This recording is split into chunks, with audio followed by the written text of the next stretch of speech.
అందరికీ వందనాలు. మహోన్నత మహాగణుడు సర్వోన్నతుడైన యేసుక్రీస్తు ప్రభుల వారి శ్రేష్టమైన నామమున మీ అందరికీ శుభములు. ప్రియులారా, కొద్ది నిమిషాలు దేవుని యొక్క లేఖనాన్ని ధ్యానం చేసుకుందాం.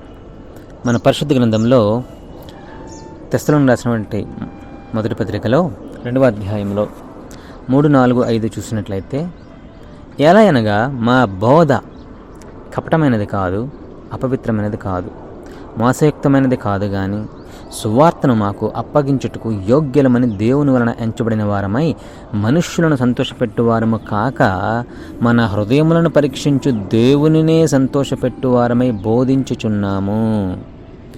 ఆమేన్. ఈ రోజుల్లో చాలామంది చూసినట్లయితే అనుకూలమైన బోధ బోధిస్తూ ఉన్నారు, సందర్భానుసారమైన బోధ బోధిస్తూ ఉన్నారు, వారికి తోచినది మాత్రమే బోధిస్తూ ఉన్నారు, వారికి ఉన్న అనుభవం గుండా బోధిస్తూ ఉన్నారు. కానీ వారు చేయాల్సిన వెళ్ళాల్సిన అనుభవాలు ఏవైతే ఉన్నాయో వాటికి రీచ్ కాకపోతే వాళ్ళు బోధించలేదు. వాళ్ళ బ్రతుకులో లేనప్పుడు బోధలో ఉండదు. వాళ్ళ బ్రతుకులో ఏదైతే ఉంటుందో అదే బోధలో ఉంటుంది. వాళ్ళ బ్రతుకు క్రీస్తుకు సమీపస్థంగా ఉంటే బోధ కూడా క్రీస్తుగా అయి ఉంటుంది. క్రీస్తు బోధ చేయాలనుకుంటున్నప్పుడు క్రీస్తు స్వభావాన్ని, సారూప్యతను సంచరించుకునే క్రమము మనకు ఉండాలి. ప్రియ సహోదరి సహోదరులారా, ఈ రోజుల్లో బోధ ఉంటే బ్రతుకుండట్లేదు, బ్రతుకుంటే బోధ ఉండట్లేదు. కాబట్టే సాక్ష్యము, అలాగే సాక్ష్యము లేక, ఆ సాక్ష్యానికి తగిన మాటలు లేక, లేదా ఆ బోధ లేక, లేదా ఆ వచనాలు లేక, ఆ వాక్కు లేక, వాగ్ధాటి లేక, పరిశుద్ధాత్మ సహాయము లేక, పరిశుద్ధాత్మ దేవుడి నడిపింపు లేక, ఆత్మదేవుడు చెప్పుచున్న సంగతులు వినలేని పరిస్థితిలో ఉంటూ బోధించుట వలన ఏమి లాభము? ఎందుకంటే దేవుని యొక్క వాక్యము, దేవుని యొక్క బోధ కపటము లేనిది, అది అపవిత్రమైనది కాదు, మోసయుక్తమైనది కాదు. అయితే ఇది ఎవరు బోధించాలంట? దేవుని సంతోషపెట్టు వారుగా ఎంచబడిన వారు, హృదయములను పరీక్షించి దేవుడు అనుగ్రహిస్తాడు. అటువంటి వారికే అది అనుగ్రహించబడింది. ప్రియ సహోదరి సహోదరులారా, ఈ రోజుల్లో సంఘాల్లో చాలామంది బోధ చేస్తే సేవ అనుకుంటున్నారు. సేవ అంటే బోధ చేయడం మాత్రమే అనుకుంటున్నారు. కానీ సేవకులుగా మారకపోతే బోధకులుగా మారలేరు. వారి బోధ బ్రతుకును బాగు చేయాలి.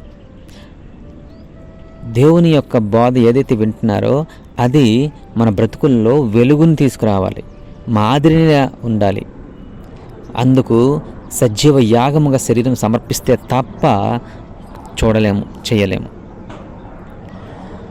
శరీరాన్ని సజీవ యాగం ఎందుకు సమర్పించాలి అంటే, మన అవయములను నీతికి సాధనములుగా అప్పగించాలి.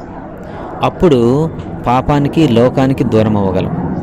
ఎప్పుడైతే శరీరాన్ని మన కంట్రోల్లో ఉంచుకోగలుగుతామో అప్పుడు వాక్యాన్ని పాటించుటకు, లేదా ఆత్మ చెప్పుచున్న సంగతులను వినుటకు మన మనస్సును తెరవగలం, మన హృదయాన్ని తెరవగలం. ప్రియ సహోదరి సహోదరులారా, ఏ బోధ వింటున్నావు? ఏ బోధలో నువ్వు ఉంటున్నావు? నువ్వు వింటున్న బోధ బట్టే కదా నీ బ్రతుకు, నీ విశ్వాసము. ఈ రోజుల్లో సత్యవాక్యము కరువైంది. సత్యవాక్యం ఉన్న చోట మనుషులు ఉండరు. మనుషులు కొల్లలుగా ఉన్న చోట కేవలం వ్యర్థమైన సంభాషణలు ఉంటాయి. చాలామందికి ఆర్థికపరమైన ఆశీర్వాదం ఉంటుంది, కానీ డెడికేటెడ్గా, అంకిత భావంతో బోధ చేయాలని, సంఘాన్ని పెంచాలని, భారం కలిగి ఉండాలని వారికి ఉండదు. ప్రియ సహోదరి సహోదరులారా, నువ్వెలా ఉన్నావు? చూడండి, మనుషులను సంతోషపెట్టేవారిగా కాకుండా దేవుని సంతోషపెట్టేవారిగా మనం ఉండాలి. ఎందుకంటే హృదయమును పరీక్షించి దేవునినే సంతోషపెట్టే వారమే బోధించుచున్నాము. మా హృదయాన్ని ఎరిగి దేవుడు మమ్మల్ని మాకు అప్పగించాడు ఈ బోధని అని ఇక్కడ సంఘానికి, అపోస్తలుడైన పౌలు తెస్సలోనిక సంఘానికి చెప్తా ఉన్నాడు. చూడండి, మీరు ఎరిగి ఉన్నట్టు మేము ఇచ్చకపు మాటలనైనను, ధనాపేక్షను, కప్పిపెట్టు వేషమునైనను ఎన్నడనూ వినియోగింపలేదు. ఇందుకు దేవుడే సాక్షి. మళ్ళీ చెప్తున్నాను చూడండి, ఇచ్చకపు మాటలు ఉండకూడదు.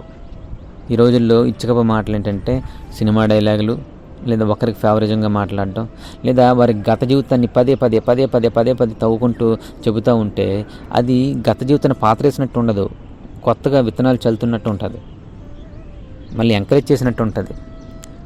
అటువంటి పరిస్థితులు మనలో ఉండకూడదు, ముఖ్యంగా బోధకుడికి. తర్వాత చూడండి, ధనాపేక్షను కప్పిపెట్టు వేషమునైన, అంటే ధనం గురించి బోధిస్తారు, ధనం కావాలని బోధిస్తారు, అయితే దాన్ని మారుస్తారు, మ్యానిపులేట్ చేస్తారు, లోపత్వాన్ని కప్పిపుచ్చుతారు. నో, మన బోధలో అబద్ధం ఉండకూడదు. మన నోటి మాట వలన వాక్యం రావట్లేదు, లోన పరిశుద్ధాత్మ దేవుడు కార్యము చేస్తే, ఆలోచన ఇస్తే, ఆ ఆలోచన ఎవరి కొరకైతే వాక్యం నియమించబడిందో వారికి చేరినట్లుగా దేవుడు మాట్లాడతాడు. మరి నీకు చేరిందా? నువ్వు ఏ బోధలో ఉన్నావు? నువ్వు ఏ బోధ చేస్తున్నావు? చూడండి, ధనాపేక్షను కప్పిపెట్టి వేషం నేను ఎన్నడూ వినియోగింపలేదు. ఇందుకు దేవుడే సాక్షి. మనము చేసే ప్రతి క్రియకు దేవుడే సాక్షి. నువ్వు చేసే పాపానికైనాను, నువ్వు చేసే పుణ్యానికైనాను, నువ్వు చేసే సహాయానికైనాను, నువ్వు చేసే పరిచర్యకైనాను, నువ్వు చేసే సువార్తకైనాను దేవుడే సాక్షి.